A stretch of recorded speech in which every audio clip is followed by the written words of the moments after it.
Rockford native and Chicago Tribune editorial board member Kristen McQueary taking some time out of her morning for us. Kristen, good morning to you. Good morning to you. How's everything going this morning? It's great. I'm ready to do the weather whenever you have, a moment. Oh, hey, have at it. It's going to be a really muggy day. Yeah. Highs in the low 90s. Make sure to drink plenty of fluid. I think you've got it. Perfect. Yeah. And succinct. Yeah. That's the best part of the See, weather not forecast. a long-winded weather person. I mean, you just got to the nuts and bolts and moved on. Sounded good. Delivery's fine. Great. Those print reporters, we know how to keep it. Leaving more room for sponsorships. That's right. See, that's the key. Keep it pithy and sell more sponsorships. That's what we're all about. Kristen, we expect a rather large vote in the Illinois House tomorrow. That is the potential override of the governor's veto of an arbitration bill with AFSCME. It's highly unusual, the bill itself. It's also time limited to Bruce Rauner's time in office. And we've talked about this a couple of times before, but in many ways, the budget fight is very big, but this is almost the very first battle, perhaps, between Madigan, Rauner, and the future of Illinois. I think so, too. And to me, it's an example of how Mike Madigan is always a few steps ahead of the game, because as he saw that AFSCME negotiations weren't going the way the union might necessarily want, they just decided to go for a change in state law that would basically remove Rauner from the negotiating table and allow AFSCME to go straight to arbitration. So it's really a showdown now between Madigan and Rauner. Madigan has to gather up all of his Democrats in order to override the veto, and we'll find out if people are going to stand with AFSCME and public employee unions or taxpayers. One quick note on the bill itself, Kristen. I've gotten conflicting info on this. Perhaps you can straighten us. Does the bill lay out whether the arbitrator has to pick one side's proposal or the other, or can he compromise somewhere in the middle? I've heard both. It's such a good question, and I've tried to track that down too. What I believe the best answer to that is, because the unions say one thing, Rauner's office says another. When they declare an impasse, which could happen right away, AFSCME could say we're at an impasse and go straight to arbitration, they get one more final offer. And then once each side delivers their final offer to the arbitrator has to choose one or the other. So either if Rauner sticks with his proposal, that means a wage freeze for the next 4 years.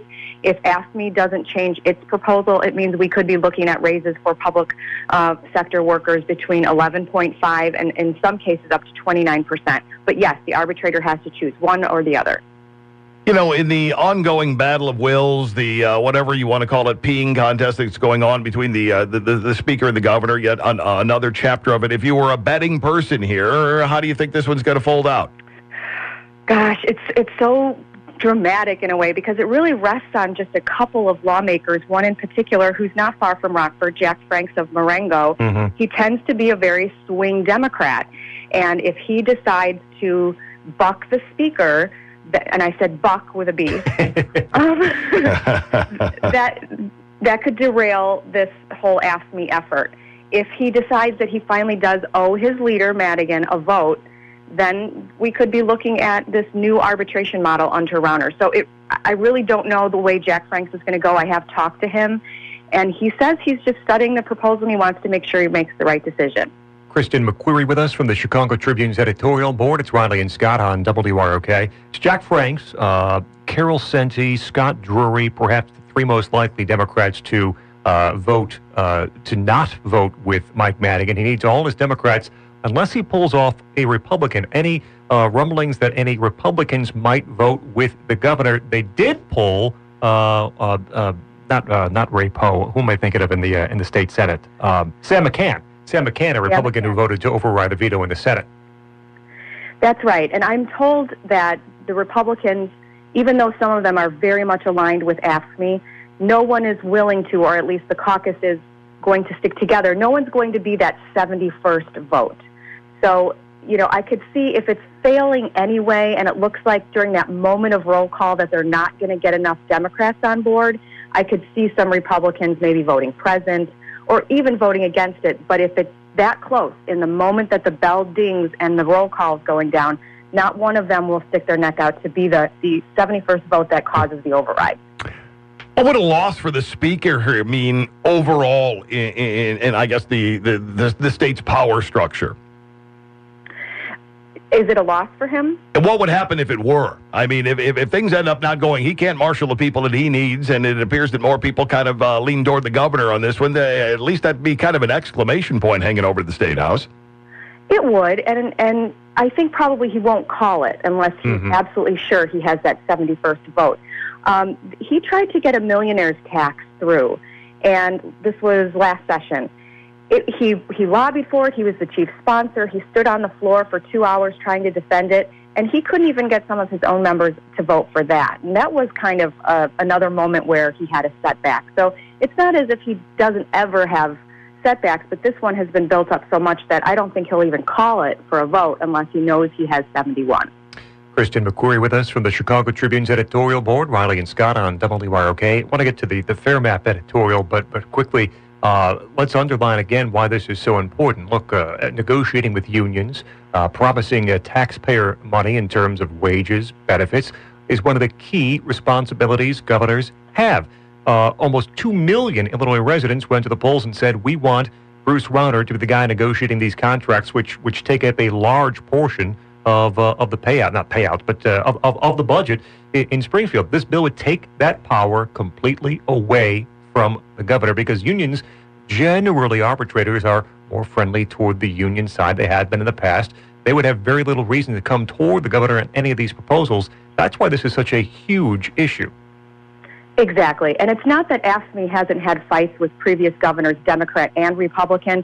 Quinn, former Governor Pat Quinn, had a really hard time getting a contract with AFSCME. It took about 18 months to finally come to an agreement. At one point, he canceled the continuation of the contract they were under. But at no time did AFSCME take this dramatic step of trying to strip him of his power to be at the table. That's what this bill would do. And again, it would only last until Governor Rauner's out of office, when unions think they can then have someone they've given millions of dollars to sitting across the negotiating table from them, giving them friendly terms.